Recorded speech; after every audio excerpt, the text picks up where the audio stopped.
बोला बोला छठी मैया की जय। Recording by Sona recording studio Tiviganj Supaul.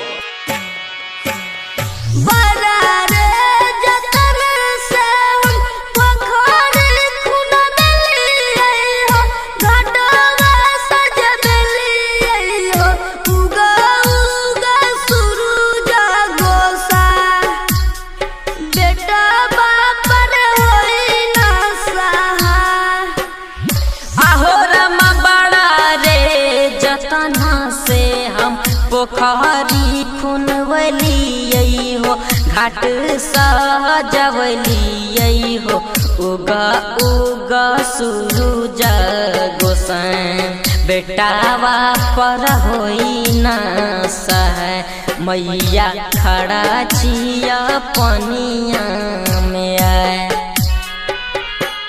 बोला बोला छठी मैया की जय।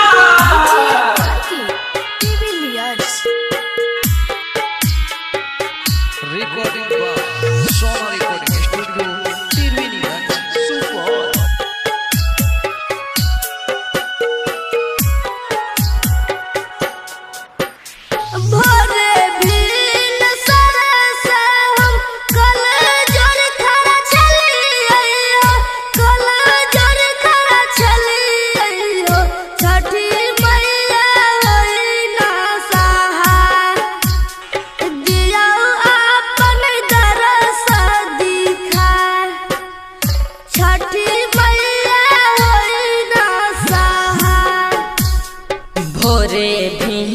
सरावे से कल जोड़ी खड़ा छलिए कल जोड़ी खड़ा छलिए छठी मैया होई ना सहाय दियो आपन दरस दिखाए।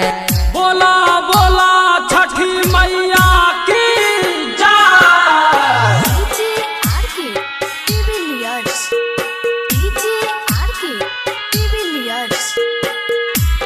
Recording by Sona recording studio Tiviganj Supaul.